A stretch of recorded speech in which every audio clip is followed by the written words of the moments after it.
Salam hər kəsə, hər vaxtınız xeyir olsun. Mən dünən səhv eləmirəmsə, belə bir sual paylaşmışdım sosial şəbəkələrdə, və bilirəm ki, bu sual tələbələr üçün böyük maraq doğurur. Çünki bu sualda tələbələr adətən səhv eləyir. Əslində deyərdim ki, bu sual üçün informatika bilməyə ehtiyac yoxdur, amma yenə də tələbələrin böyük əksəriyyəti bu tip suallarda əziyyət çəkir və gənclər bu sual Dimin abituriyentlər üçün olan sınaq kitabında əks olunur. Və təbii ki, abituriyentlər üçün düşə bilər. Magistrlarda son dövrlərdə belə bir sualları qəbullarda çox görür. Ona görə onlar üçün düşmə şansı da var və gəlin bu sualın çox vaxt itirmədən izahına keçək. Yer verilənlər bazasının bir-biri ilə əlaqələndirilmiş cədvəlləri verilmişdir. Cədvəllərə əsasən iki bacının, bir dəqiqə qələm götürüm. Deməli, iki bacının doğum illəri arasındakı minimum yaş fərqini müəyyən edin. Gənclər, bəlkə də deyərsiniz ki, ay müəllim, mən 5 saat bunu necə taparam və s. və s. Əslində, indi rahat bir qayda deyəcəm. Təbii ki, bəlkə bunun daha da yaxşı alternativ bir qaydası olar. Rəylərdə qeyd eləsəniz şad olaram, əgər elə bir yol varsa. Deməli, bizdə 2 dənə cədvəl var, cədvəl 1 və cədvəl 2. Foreign key, yəni xarici açar vasitəsilə bunları əlaqələndirəcəyik. Deməli, gənclər, bizdən 2 bacının doğum illəri arasındakı minimum yaş fərqini istəyir.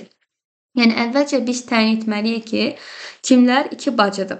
Baxın, cədvəl 2-də bizdə valideynlərin aidiləri və övladların, uşaqların aidiləri var. Yəni, mən bir-bir buradakı valideynlərə baxacam görüm, onların hansının 2 dənə qız övladı var. Baxın, gəlin baxaq. Məsələn, valideynlərimizdən biri 240. Onun övladları kimdir? Onun övladları 356 və 325-dir. Baxın, bunların 2 bacı olması üçün təbii ki, ilk olaraq bunların qadın cinsində olmaları lazımdır. Gəlin biz baxaq görək bunların cinsi nədir? 325. 325 qadındır. Amma 356-ya baxaq, 356 kişidir. Təbii ki, bunlar 2 bacı ola bilməz. Ona görə biz valideyn olaraq 240-ı silirik. Bunu silək ki, bizi çaşdırmasın. Sonra gəlir valideyn olaraq 261. Gəlin onun övladlarına baxaq. Yenə burada 325 ilə 356-dır.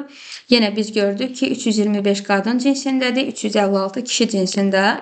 Deməli, bu da bizim işimizə yaramır və 261-i də biz valideyn olaraq silirik.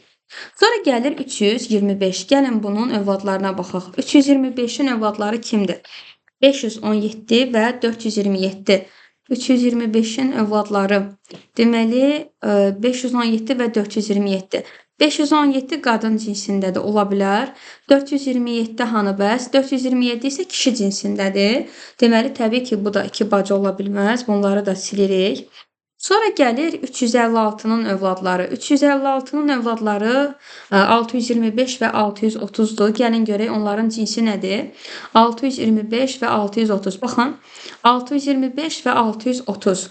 Bunların hər biri qadın cinsindədir. Deməli, 356-nın övladları bizdə 625 və 630-dur. Bunların da hər biri qadın cinsində olduğu üçün, bəli, 2 bacı hesab olunurlar. Və bunların doğum illəri arasındakı yaş fərqinə gəlin baxaq.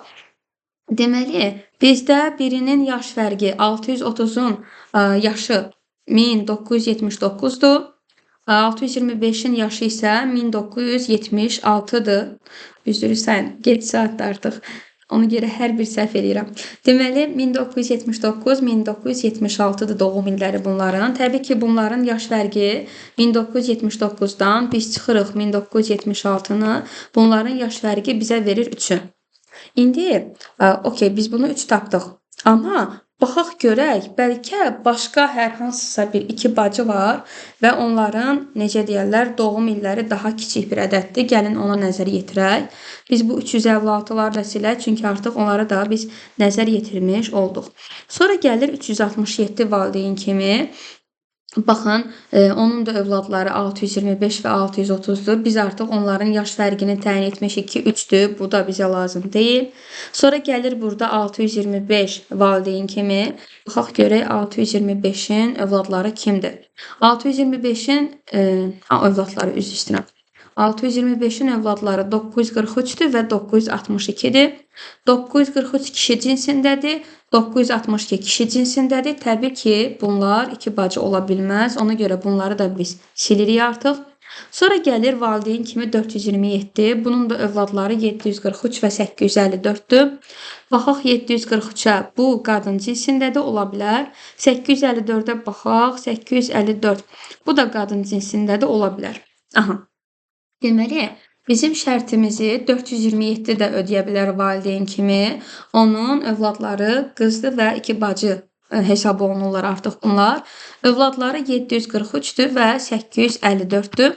Gəlin indi biz bunların təvəllüdlərinə baxaq. 854-ün təvəllüdü 2001-dir. 743-ün təvəllüdü isə 1994-dür. Təbii ki, biz 2001-dən çıxsaq 1994-dü. Bunların yaş fərqi bizə verəcək 7-ni. Baxın, bizdən isə minimum yaş fərqini istəyir. Yəni, yaş fərqi ən az olanları istəyir. Yaş fərqi ən az olan bu bacılar hesab olunur və onların da minimum yaş fərqi 3-dür. Yəni, sualın doğru cavabı beləliklə 3 olmuş oldu. Ümid edirəm ki, sualın izahı sizin üçün aydındır.